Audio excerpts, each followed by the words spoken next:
The first thing I see about this area here is that I had 3 or 4 mutter nests. I had a couple down here, and I had several over here. Now what that tells me is, of course, these louvers are plenty big enough for any kind of a bug to come through and make a nest or just get into the van. So step one is to screen this area off. Come up with a way of putting screens over the louvers so that I don't get a lot of bugs in here.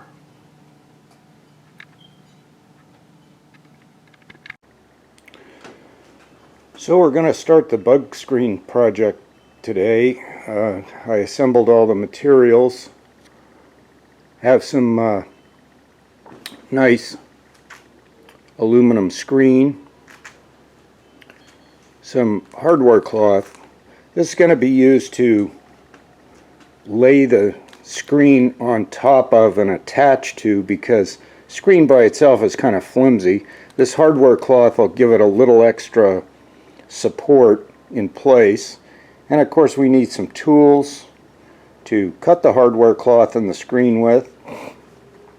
The tape's going to be used to hold our paper pattern up over the back window, or the back area that's going to get screened in. I got some of this because I think I might use a little of it to attach the screen to the screen to the hardware cloth. Just dollops of it here and there to help attach it and keep it in place with the hardware cloth. There will be some other tools that'll probably be needed as we move along, and I'll get those out when the time comes.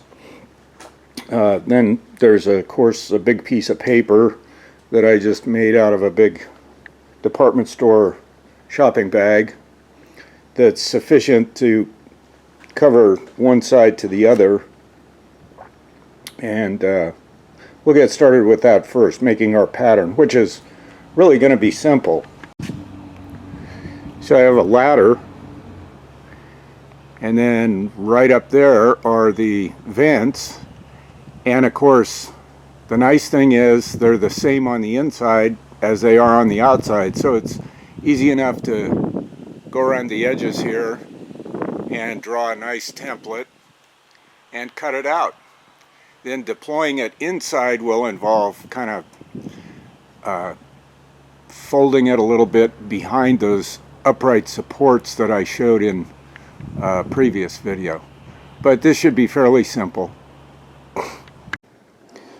Well, sometimes we over-engineer and overanalyze things. At least I do. And I'll show you what the happy surprise is after remember I said I was going to cut the screen and a little bit, about a ½ inch larger around than the hardware cloth. Well, I did that, and when I folded it over to create like a little hem, I had a pretty strong piece of material. So I just thought for fun I would take it and see if I could fit it into the area where the vents are in the back, and you know how difficult it would be to thread it in there and get it in place. Well, once I got it in place, I didn't want to take it out, and I really don't think I'm going to need the drop cloth, because the louvers act as the support or the structure for the screen material. All I have to do is use that little spool of wire I had, this spool that I took off the hardware cloth, and cut little, I guess you'd call them staples, and thread them through the screen, and then twist tie them so the twist tie is of course, inside and hidden by the louver. I'll show you what I'm talking about. Now it's just a matter of cutting a lot of these and doing that. So I'll take you inside and show you what I'm talking about. So first off, here's the outside with the screen material in place. It's pretty hard to see, but it is in there. There you go. Maybe that's a better view. And now we'll go inside. Okay, so we've got the parts. The screen is wired in place, nice and tight. It's not going to go anywhere. So I'm happy with those results. I could probably do more, but I really don't think it's necessary to hold the screen in place. And no bugs are going to get in through this. So I'm happy with that.